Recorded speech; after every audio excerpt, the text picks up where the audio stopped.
Esprit Saint, toi le Père des pauvres, viens illuminer notre cœur et notre intelligence. Nous avons besoin de toi, Esprit Saint. Sans toi, notre vie tombe en ruine. Toi qui as parlé par les prophètes, ce soir, viens disposer nos cœurs à recevoir la parole. Toi, l'enseignant par excellence, viens nous conduire jusqu'à la vérité tout entière. Notre-Dame de Cana, tu étais avec les apôtres au Cénacle. Ce soir, sois avec nous. Viens disposer nos cœurs et notre intelligence pour que la parole puisse être semée et porter du fruit en abondance. Bien-aimés dans le Christ, que le nom du Seigneur soit glorifié. La dernière rencontre, nous avons vu ce qui souillait notre cœur, ce qui faisait que notre cœur, qui est le siège de l'amour, soit empêché de vivre pleinement de l'amour. Nous avions vu combien la langue était ce membre le plus petit des organes du corps humain et qui est capable, comme un feu, de détruire toute une forêt entière, c'est-à-dire toute une existence. Nous avions vu combien aussi les pensées étaient une porte ouverte qui touchait la pureté de notre cœur. Nous allons continuer dans cette lancée à voir encore qu'est-ce qui nous empêche de garder un cœur pur. Nous allons voir maintenant combien nos yeux sont une porte ouverte au péché, ou peuvent être une porte ouverte au péché. Notre cœur peut être souillé par ce que nous regardons. En partant de la Genèse, on nous dit que la femme vit que l'arbre était bon à manger et agréable à la vue, et qu'il était précieux pour ouvrir l'intelligence. Elle prit de ce fruit et en mangea et en donna à son mari. Genèse 3, versets 6 à 7. Auparavant, Ève avait un regard chaste, c'est-à-dire pur, parce qu'elle était constamment unie à Dieu et ne regardait que Dieu. Son regard va être perverti par le serpent qui lui fait voir une réalité sensible autre. On peut tomber dans le moralisme ou le laxisme en disant mais il n'y a rien de grave dans le fait de regarder un fruit. Mais vous êtes spirituel. Vous voyez bien le danger. Dès qu'ils ont mangé le fruit, ils connurent qu'ils étaient nus, mais aussi nuls. Ils étaient dépouillés de la grâce divine qui était la leur. Le regard que Ève va poser sur ce fruit, bien sûr avec le mensonge du démon, son regard ne sera plus chaste ni pur, ça deviendra un regard de convoitise. Nous connaissons toujours dans l'Ancien Testament le péché de Cham. Quand son père Noé a bu beaucoup de vin, il s'est dénudé.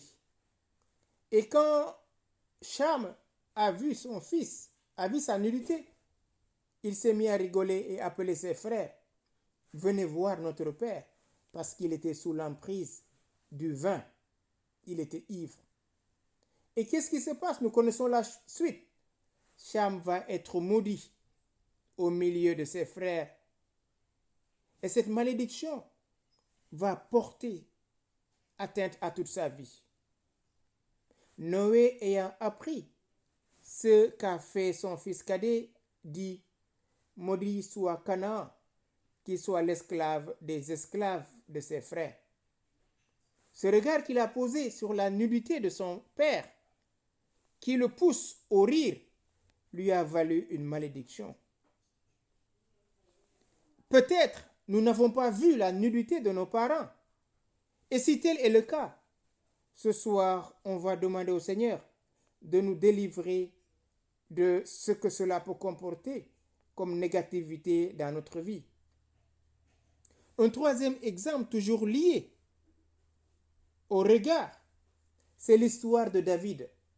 Dans le second livre de Samuel, au chapitre 11, du verset 1 au verset suivant, et qui va toucher aussi le verset 12. David était un grand guerrier, et Dieu lui avait donné la victoire. Et à l'année nouvelle, au temps où les rois partaient en guerre, David resta chez lui et envoya son général Joab et ses troupes mener la guerre contre les Amorites. Un soir, David se leva de son lit et alla se promener sur sa terrasse. De là, qu'est-ce qui se passe? Il s'aperçoit qu'il y a une femme qui était là, qui prenait son bain. Cette femme, c'était Bethsabée. David regarda la femme, elle était belle, et David convoita la femme d'Uri le Hittite, son soldat. Et on connaît la suite. David va faire monter Bethsabée dans sa chambre, et de leur union va découler un enfant. Ce regard que David pose sur Bethsabée est un regard de convoitise. Et dans le livre des Proverbes, au chapitre 6, verset 25, il est dit ceci: ne la convoite pas dans ton cœur pour sa beauté, et ne te laisse pas séduire par ses paupières. Proverbe au chapitre 6, verset 25. Et le livre de Job, il est dit ceci: j'avais fait un pacte avec mes yeux, et je n'aurais pas arrêté mes regards sur une vierge. J'avais fait un pacte avec mes yeux, et je n'aurais pas arrêté mes regards sur une vierge. Oui, frères et sœurs, vous voyez combien, à travers le regard, ce que je regarde, je peux souiller mon cœur. Et dans le Nouveau Testament, Jésus nous dit: si tu regardes une femme et que tu la désires, tu as commis l'adultère avec elle. Matthieu au chapitre 5, verset 28. Pourquoi? Parce que ce que je regarde n'est plus un regard d'admiration, mais c'est un regard de convoitise. Je réduis l'autre à mon désir, je réduis l'autre à mes convoitises. Et c'est là qui va souiller mon cœur, bien sûr, qui est la source de l'affection et de l'amour. Aujourd'hui, dans notre monde virtuel et érotisé, nous avons un regard sur les images. Ces images qui sont obscènes, qui vont toucher notre psychisme et qui vont aujourd'hui déséquilibrer notre regard sur l'homme et sur la femme et en général sur la sexualité. Si vous le voulez bien maintenant, après ces exemples de regards qui ont perverti le cœur de ces hommes, demandons au Seigneur maintenant la grâce d'être libérés et délivrés des péchés des yeux et de leur impact dans notre vie. Ensemble, si vous voulez avec moi, on va faire cette proclamation suivante. Seigneur Jésus, tu avais un regard plein de bonté, plein de compassion. Dès que tu regardais une personne, c'était de l'amour qui jaillissait pour cette personne. Je te demande pardon, car je me suis servi de mes yeux pour convoiter.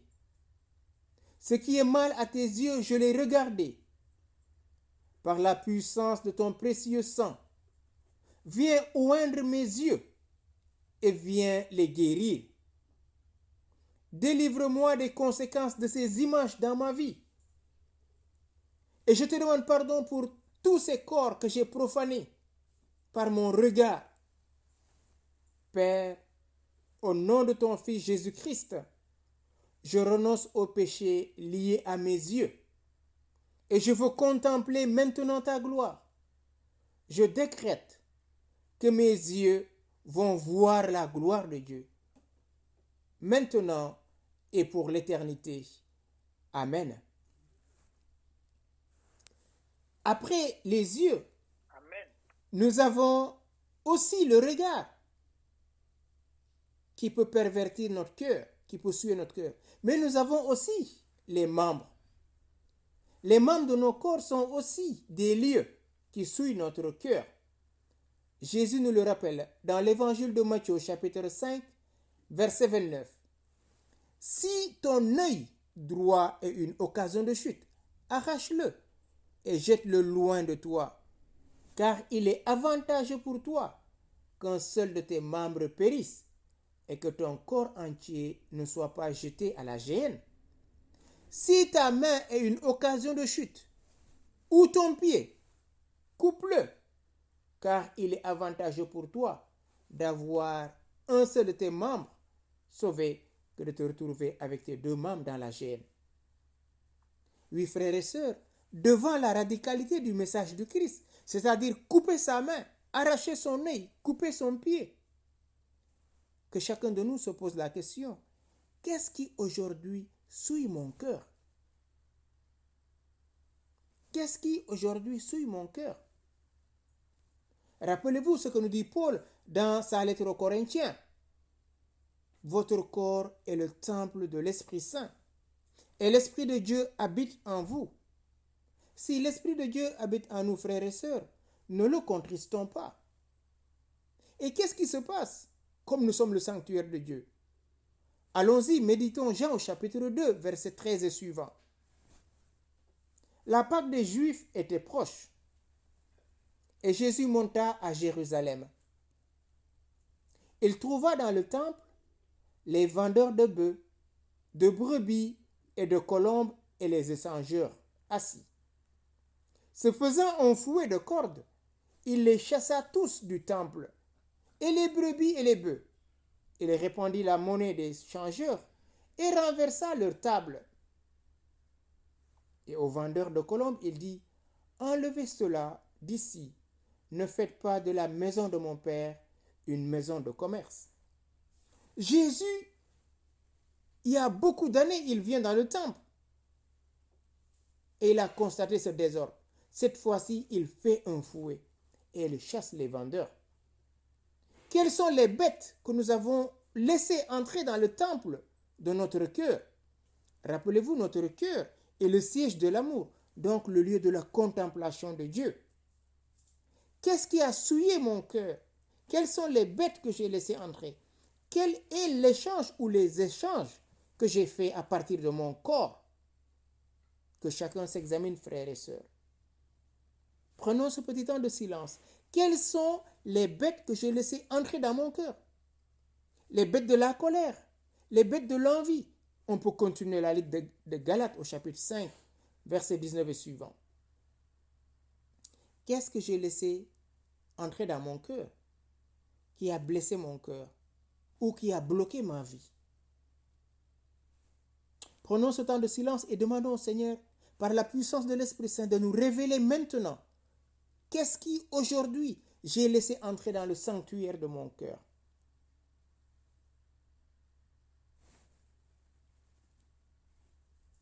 Une fois que nous avons discerné cela, ensemble nous pouvons faire cette proclamation. Seigneur Jésus-Christ, Fils du Dieu vivant, ce qui est mal à tes yeux, je l'ai fait.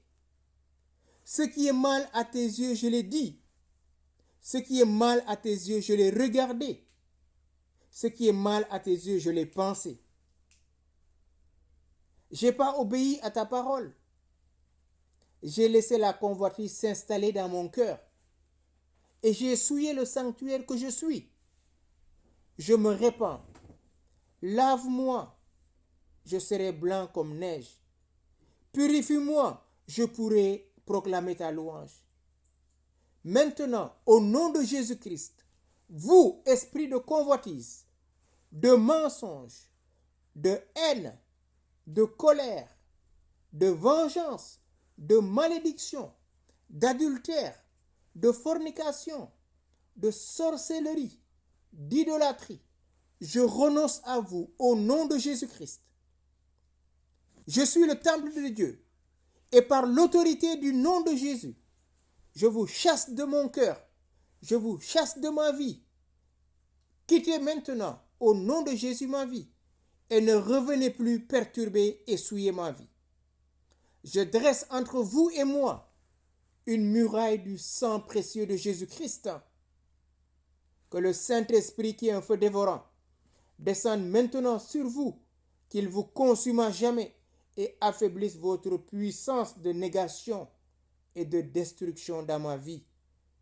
Que tout esprit maléfique logé dans mon cœur, dans mon corps, dans mon âme et mon esprit, quitte maintenant et soit calciné par le feu du Saint-Esprit jusqu'à la racine de tout mal, par le puissant nom de Jésus-Christ. Amen. Jésus, en venant purifier le sanctuaire que nous sommes, vient non seulement tout restaurer, mais il nous donne la dignité d'enfant de Dieu. Il restaure en nous cette dignité d'enfant de Dieu. C'est à nous maintenant, frères et sœurs, de quitter toute œuvre de mort, toute œuvre de péché, et tendre vers la création nouvelle. Car sans l'Esprit Saint, nous ne pouvons rien faire. Or, l'Esprit Saint, comme l'aigle, nous renouvelle chaque matin. Continuons de discerner qu'est-ce que j'ai laissé entrer dans mon cœur.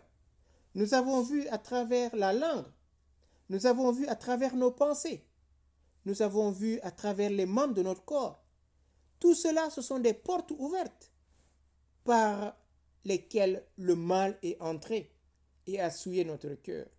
Et la circoncision du cœur ce soir, c'est de venir demander à toutes ces bêtes que nous avons laissées entrer dans notre cœur, tous ces péchés, de quitter au nom de Jésus-Christ.